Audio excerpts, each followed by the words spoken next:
Hello, this is Wolfgang Gray with Gray's Horizons. I hope you're doing well today. You weren't buying freedom, you were co-signing debt that you didn't create for a system that won't protect you.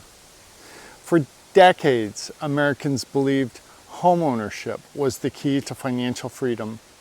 A house meant equity, stability, and a legacy to pass on.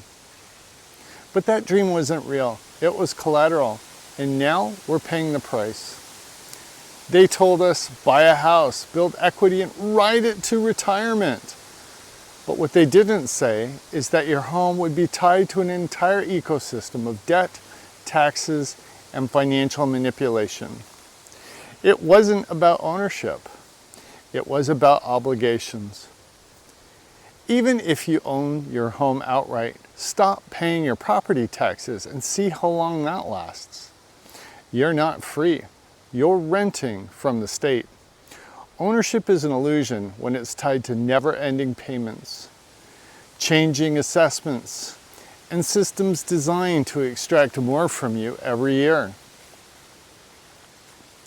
Property taxes were supposed to fund schools and roads, but they've become something else, the lifeblood of Wall Street bond markets. Towns and school districts borrow billions to justify that borrowing. They raise your home's appraised value. That higher value justifies higher taxes, and that tax flow guarantees the bond payments. Your house is no longer shelter, it's a bond payment machine. Before we go into this next section, let's ground it in some real-world numbers. Over the past 5 years, property taxes have quietly surged across the United States, and in some places the increases have been staggering. In Florida, median property tax bills have risen by nearly 47.5% statewide since 2019. In cities like Tampa, that figure is closer to 60%. This isn't isolated, it's a pattern. In Colorado, counties like Douglas saw 60% increases in assessed property values in just 1 year. Statewide property tax burdens have increased by 45 to 50%. And in Texas, often touted as a low tax state, property taxes have risen by 37 to 43%. With no state income tax, local governments leaned hard on property assessments to fund budgets, often through opaque school bond mechanisms. These hikes aren't coincidences. They are symptoms of a deeper design, a feedback loop of inflated appraisals, voter-ignored bond issues, and extraction masked as infrastructure. This is where things go completely off the rails. And for this section, full credit goes to an outstanding interview hosted by Dr. Chris Martenson at Peak Prosperity. The guest, Mitch Vexler, lays out the shocking mechanics behind one of the largest unspoken grifts in the housing economy. I'll link to the full video in the description. I highly encourage you to watch it. Mitch backs up everything with data, charts, and deep research. Here's the basic formula. School districts issue bonds for renovations or new construction. Appraisers boost home values to secure those bonds. Your property taxes go up to pay the bondholders. It gets worse. These bonds are marketed as safe investments. They're packaged and sold into pension funds, 401ks, and muni bond portfolios. If the bonds underperform, doesn't matter, you pay the difference. Mitch calls this a legal Ponzi scheme because it doesn't end. Bonds roll over, taxes increase, and your home value is just a chip on Wall Street's table. Some of these tax hikes are pushed through without voter approval, and homeowners are none the wiser until the bills arrive. This isn't school funding, it's financial engineering, and you're the engine. Now, after all this, you might ask, should I even own land at all? Here's the truth.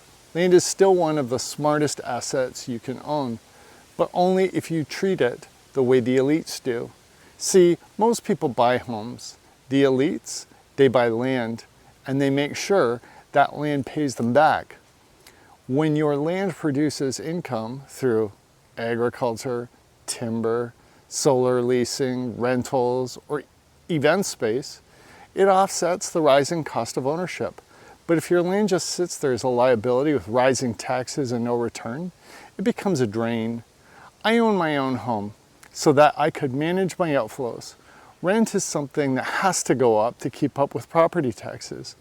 When I bought my home, it wasn't extravagant, though it's still an expense because it's where I live. I just made sure the expenses fit my budget. If things go crazy, I'll reassess my personal situation and act accordingly. In 2022 alone, large-scale investors like Bill Gates increased agricultural land ownership while most middle-class homeowners were being priced out. Why? Because farmland has outperformed the S&P 500 over the long term. It's inflation resistant. It can generate consistent passive income. Private equity firms and institutional buyers are quietly scooping up millions of acres, not because they want to live there, but because they understand that productive land is a hedge against fiat collapse.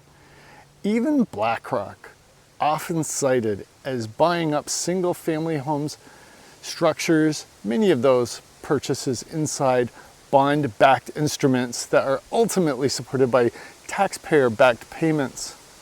It's not real estate, it's a structured yield stream. If you want to own land and survive the new regime, think like a producer, not like a consumer. Can the land generate cash flow? Can it provide food, rental, or power? Can it be used in a local barter economy? Because if your land doesn't work for you, the taxman will make sure it works against you. This is how you break the cycle. Own land, but make it sovereign. You're told to save for retirement. So you put money in a 401k. That 401k buys bonds. Those bonds are backed by rising home taxes. You're paying into a system that extracts from you now and again later. Big investors like BlackRock are buying up homes, not because they want to live in them, but because they figured out how to bake the tax burden into their model. If they lose money, your pension fund picks up the slack. If they profit, they win twice. This isn't housing, it's collateral harvesting. Your mortgage is a claim on future income. Your property taxes are a claim on your present income. Everything is designed to extract. Meanwhile, appraisals can crash, markets can dip, but the taxes stay the same or go up. Your home doesn't protect you, it exposes you. You weren't supposed to win.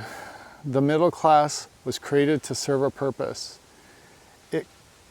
It calmed unrest, drove consumption, and projected global dominance during a very specific window of post-World War II growth. That window is closed, and now the same institutions that printed your money and taxed your labor are setting up the next phase: programmable money, CBDCs, and digital control. This isn't the end. It's the end of a story, we were told, and the beginning of one we get to write. Here's what the elites do. They buy real assets, land, gold, productive property. They use decentralized tools, Bitcoin, Monero, privacy-based exchanges. They build in networks, bartering, skill sharing, trust-based economies. They acquire automatable skills, repair, mentoring, craft, leadership.